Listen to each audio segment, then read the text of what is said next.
নমস্কার। খবরের অন্তরালের খবর নিয়ে ক্যালকাটা ডায়ালগস থেকে মনোজ দাস।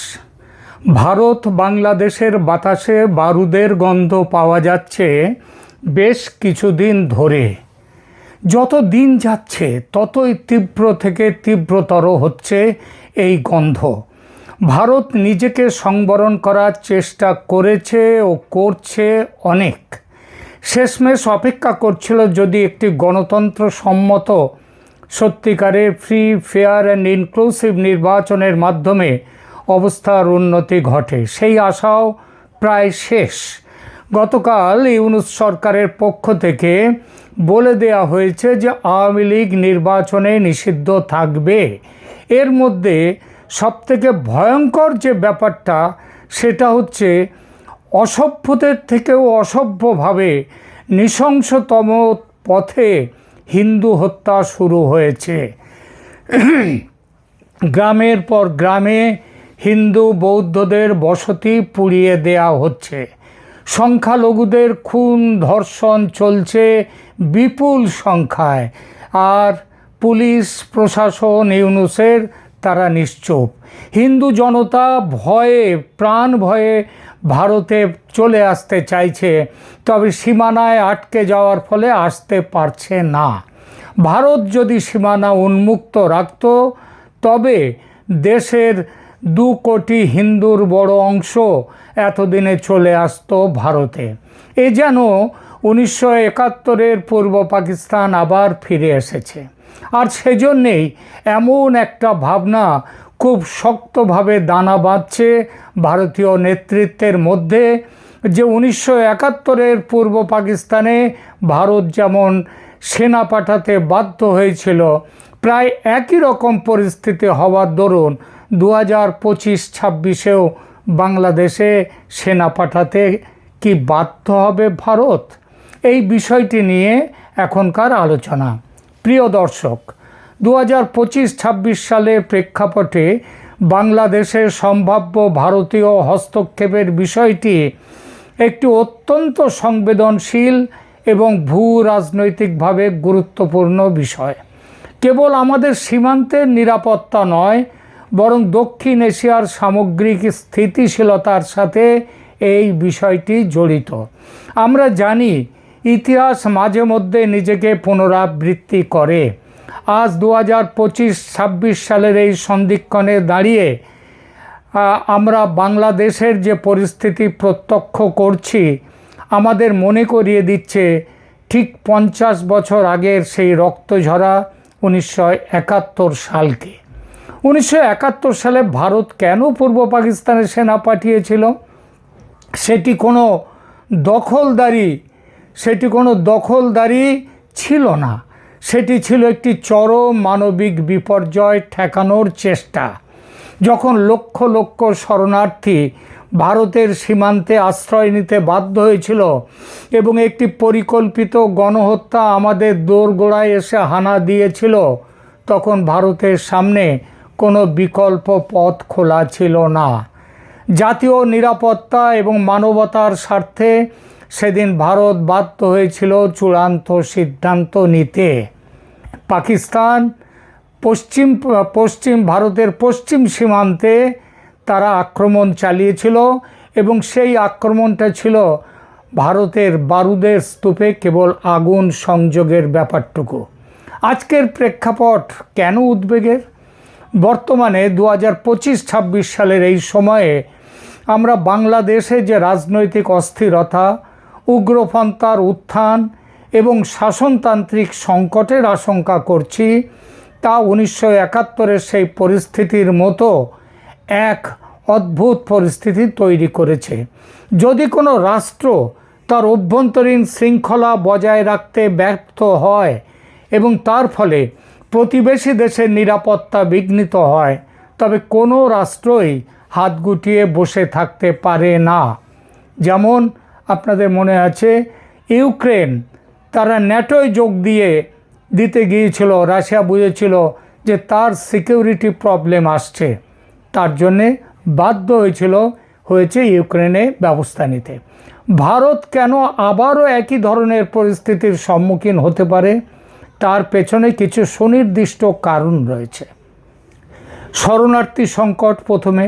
বাংলাদেশে যদি চরম বিশৃঙ্খলা সৃষ্টি হয়, তবে আবারও 1971-এর মতো কোটি মানুষের সীমান্ত পেরিয়ে আসার সম্ভাবনা তৈরি হবে। ভারতের পক্ষে এই বিপুল জনসংখ্যার চাপ নেওয়া সম্ভব নয়। দ্বিতীয়ত, সীমান্ত অভ্যন্তরীণ নিরাপত্তার বিষয়টি দেখা যাক। বাংলাদেশের মাটিতে যদি ভারত বিরোধী শক্তির আস্ফালন বেড়ে যায় বা বিচ্ছিন্নতাবাদীদের আশ্রয়স্থল হয়ে ওঠে বাংলাদেশ, তবে নিজের অখণ্ডতা রক্ষায় ভারতকে কঠোর সিদ্ধান্ত নিতেই হবে। তৃতীয়ত, মানবিক দায়বদ্ধতা। একটি প্রতিবেশী রাষ্ট্রে সাধারণ মানুষের জীবন যখন বিপন্ন হয়, তখন আঞ্চলিক পরাশক্তি হিসেবে ভারতের একটি নৈতিক দায়িত্ব এসে যায়। ভারত জানে যুদ্ধ বা সেনা পাঠানো কোনো সমস্যার কোনো সমাধান নয়, এটি একটি চরম বাধ্যবাধকতা। 1971 সালে ভারত যেমন বাংলাদেশের মানুষের পাশে দাঁড়িয়েছিল, 2025-26 সালেও ভারত চায় একটি স্থিতিশীল, গণতান্ত্রিক এবং সমৃদ্ধ বাংলাদেশ। কিন্তু যদি পরিস্থিতি নিয়ন্ত্রণের বাইরে চলে যায় এবং ভারতের জাতীয় নিরাপত্তা সংকটাপন্ন হয়, তবে ইতিহাস সাক্ষী আছে ভারত তার স্বার্থ রক্ষায় এবং অঞ্চলের শান্তি ফেরাতে যেমন 54 বছর আগে পিছিয়ে আসেনি, তেমনি আজও আসবে না। শান্তি ভারতের কাম্য, কিন্তু সুরক্ষা ভারতের অধিকার ও অঙ্গীকার। বলা বাহুল্য, 2025-26 সালের প্রেক্ষাপটে বাংলাদেশে ভারতের সামরিক হস্তক্ষেপের মতো পরিস্থিতি তৈরি হওয়ার চূড়ান্ত জায়গায় চলে এসেছে এবং এটা তৈরি হলে বিশ্ব রাজনীতির মঞ্চে তার প্রতিক্রিয়া হবে অত্যন্ত জটিল এবং বহুমুখী। 1971 সালের প্রেক্ষাপট আর বর্তমানের বিশ্ব রাজনীতির সমীকরণ সম্পূর্ণ আলাদা। তখনকার শীত যুদ্ধ বা কোল্ড ওয়ার আর এখনকার মাল্টিপোলার বা বহুমুখী বিশ্ব ব্যবস্থার কারণে পরাশক্তিগুলোর অবস্থান ভিন্ন হবে। 2025 সালের ভূ রাজনীতিতে চীনের প্রভাব এখন অপরিসীম। চীন বর্তমানে বাংলাদেশের অন্যতম প্রধান উন্নয়ন সহযোগী এবং প্রতিরক্ষা সরঞ্জাম সরবরাহকারী। ভারত যদি বাংলাদেশে সেনা পাঠায়, তবে চীন একে তার স্ট্রিং অফ পার্লস বা ওই মুক্তমালার যে কৌশল, তার উপরে আঘাত হিসেবে দেখতে পারে। তবে এটাও ঠিক, চীন ভারতের বিরুদ্ধে সরাসরি সামরিক সংঘাতে যাবে না। কয়েকদিন আগে মে মাসে যেমন পাকিস্তানের পাশে দাঁড়ায়নি ভারতের অপারেশন সিন্দুরে। এরপরে আসি মার্কিন যুক্তরাষ্ট্র। এটা সবসময় দোটানায় থাকে। 1971 সালে আমেরিকা পাকিস্তানের পক্ষে থাকলেও 2025 সালে ভারতের সাথে তাদের কৌশলগত অংশীদারিত্ব অনেক গভীর। আমেরিকা তাই সরাসরি ভারতের বিরোধিতা করবে না, তবে তারা মানবিক হস্তক্ষেপের নামে নাক গলাবার একটা সামান্য চেষ্টা করলেও করতে পারে। তবে এখানেও একটা প্রশ্নচিহ্ন আছে। ভারতের পদক্ষেপে বাংলাদেশে উগ্রবাদের ঝুঁকি, ধর্মীয় উগ্রবাদ, তার ঝুঁকি কমছে দেখলে ওয়াশিংটন কিন্তু মুখ চুপ করে ভারতকে সমর্থন দেবে। কিন্তু ভারতের সামরিক উপস্থিতি দীর্ঘস্থায়ী যদি হয় বাংলাদেশে, তবে নিষেধাজ্ঞা বা কূটনৈতিক চাপের পথ বেছে নিতে পারে। তবে তাতে যে ভারতের বড় কোনো ক্ষতি হবে তাও নয়। অটল বিহারী বাজপেয়ী যখন তিনি পারমাণবিক বোমা বিস্ফোরণ ঘটিয়েছিলেন, তখনও স্যাংশন দিয়েছিল, কিছু করতে পারেনি। রাশিয়ার কথায় আসি। 1971 সালে রাশিয়া মানে তদানীন্তন সোভিয়েত ইউনিয়নের সমর্থন ছিল ভারতের বিজয়ে একটা বড় ভূমিকা। 2025 সালেও রাশিয়া ভারতের দীর্ঘদিনের মিত্র এবং পরীক্ষিত মিত্র। ইউক্রেন যুদ্ধ পরবর্তী পরিস্থিতিতে রাশিয়া ভারতের ওপর অনেক বেশি নির্ভরশীল। তারা বিষয়টিকে ভারতের নিরাপত্তা উদ্বেগ হিসেবে ব্যাখ্যা করে ভারতকে অবশ্যই সমর্থন জানাবে, অন্য কিছু হওয়ার কোনো প্রশ্ন নেই।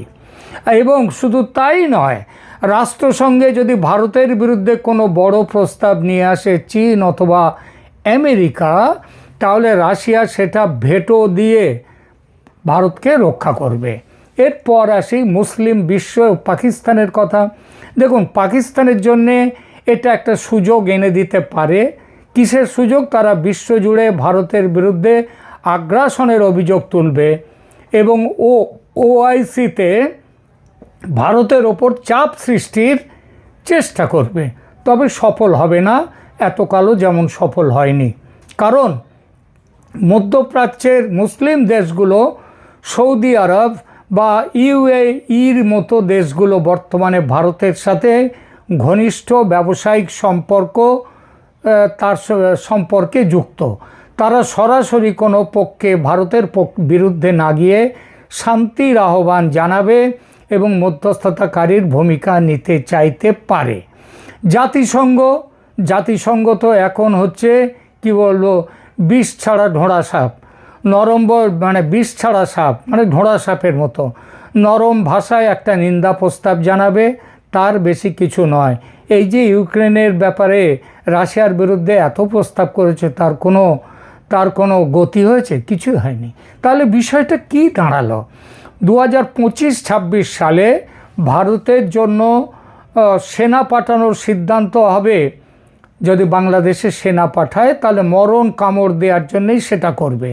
1971 সালে বিশ্ব জনমত যতটা ভারতের পক্ষে ছিল, এখনকার প্রচার মাধ্যম এবং ভূ রাজনৈতিক স্বার্থের লড়াইতে ভারত এখন অনেক বেশি শক্তিশালী।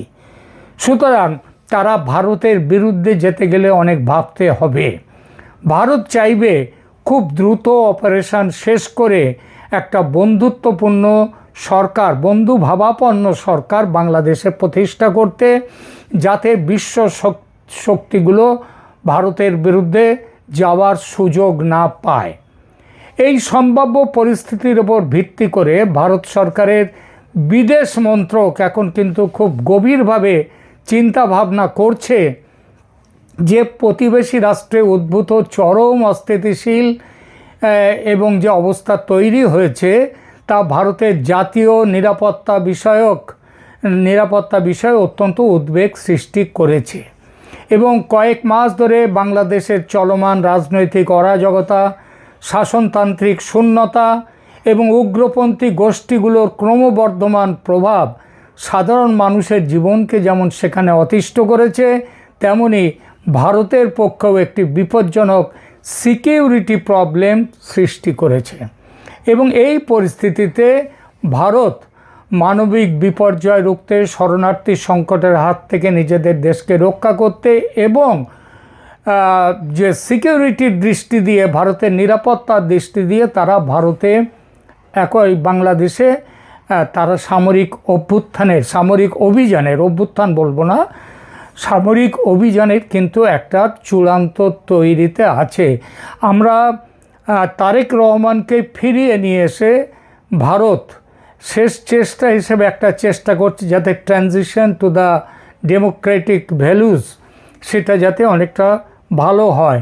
কিন্তু জামাত, এনসিপি এবং ইসলামী দলগুলো এবং সর্বোপরি আমাদের ইউনূস সাহেবের লোভের কারণে এখনও বলা যাচ্ছে না যে বাংলাদেশে ফেব্রুয়ারির ইলেকশন হবে কি হবে না। হলেও সেই ইলেকশন কতটা ফ্রি অ্যান্ড ফেয়ার হবে সেটা তো ইনক্লুসিভ হচ্ছেই না। ফ্রি অ্যান্ড ফেয়ার কতটা ইলেকশন হবে সেটা নিয়েও প্রশ্ন আছে। এই পরিস্থিতিতে ভাবুন, আজকে যদি সেখানে ইলেকশনকে নিজেদের মতো করে জালিয়াতি করে জামাতকে সেখানে যদি ক্ষমতায় বসানো হয়, তাহলে ভারতের পক্ষে সেটা একটা ভয়ঙ্কর নিরাপত্তা সংকটের ব্যাপার তৈরি করবে। ভারত কখনোই সেটা হতে দেবে না। এবং এই জন্যেই বলছি যে বাতাসে বারুদের গন্ধ, এবং ভারতের পক্ষ থেকে বাংলাদেশে শেষের খেলা শুরু প্রায় হয়ে এলো।